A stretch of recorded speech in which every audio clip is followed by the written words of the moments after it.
We are live. Woo! We did it. All right. So, going to answer a couple of screenwriting questions, and then we will talk about this week's screenwriting leads seeking that are seeked by a producer.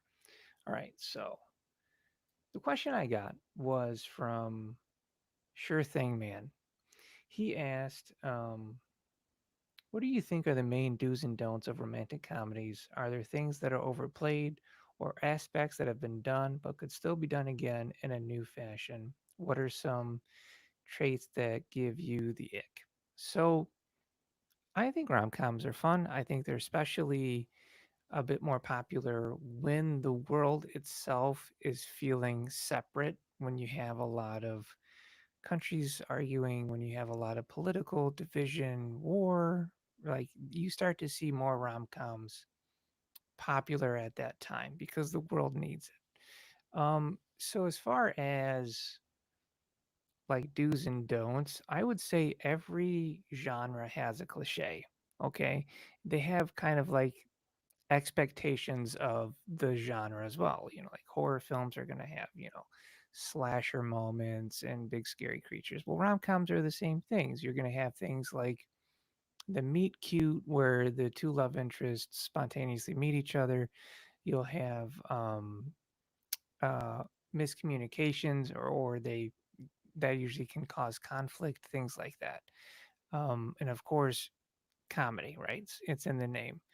So when it comes to that, like those are expected. You're going to have a meet cute. How do you make it interesting? When I approach a genre, I think about how do I adhere to these audience expectations of the genre because they're going to this rom com, right? So they have expectations. But how do I surprise them? How do I change it up? How do I make it original? So that's how I approach it. One of my favorite films that I've seen recently um, that did a really original approach to a rom-com is on Netflix and it's called The Half of It. I thought it's brilliantly done, so I'd recommend watch the half of it and really see how they surprise you with the twists. There are miscommunications, but it's actually because one character who is in love is pretending to be a best friend, and so then there's boundary issues, and so that's where the miscommunication comes from, instead of it just being like straight up I'm lying to you. It's there is love there, but it's as a friend and they want to take it to the next level. And so I always approach it like how do I break this genre, but then again, how do I still respect what people are going to watch?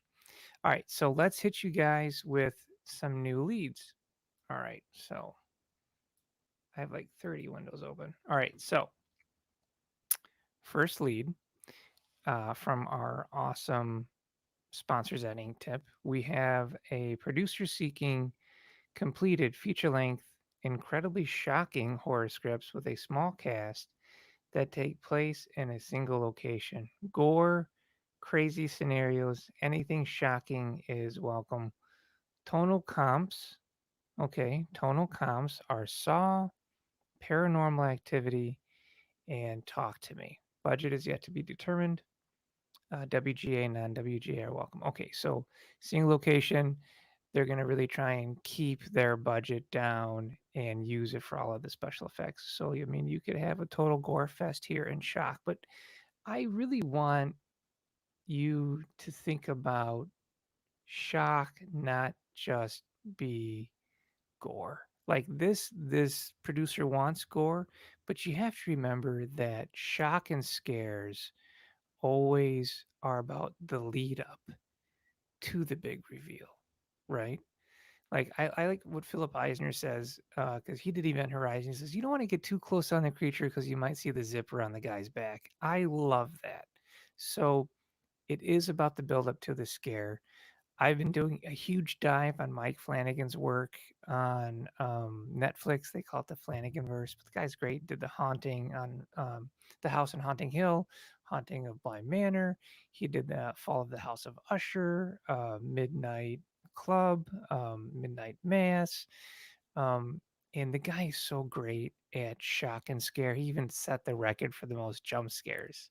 So really think about the build up in the quiet moments, not just gore, blood, because eventually you numb out the audience. So that's just my 2 cents. All right. So if you want to submit to that lead, super easy. All you have to do if you're on Instagram is just comment hashtag script leads and I'll send you a link right for it. Make it super easy for you.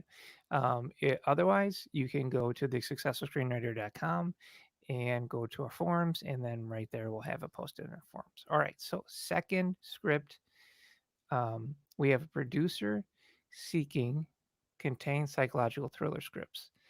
They want completed feature length, low budget, elevated psychological thriller scripts that can be filmed in 1 to 3 locations with 2 to 4 main characters and no more than a dozen extras. Films similar to what we are looking for include The Invitation, Coherence, The Gift, The Machinist. So they want you to think Jason Blum, family and danger thriller, A24 horror drama. Budget is yet to be determined. Both WGA and non WGA writers can submit. Really interesting. So they've got a little bit of budget, obviously low budget, because they're able to film over a few locations and they have a little bit of a bigger cast. What I like about psychological thrillers is you can do things with a psychological thriller, like you can play with an unreliable narrator is a great way to do a psychological thriller because then you have the twist and the audience doesn't know what's happening and what's going where. So that's always a good, like, I don't know what to do. Try an unreliable narrator and then just have fun with it.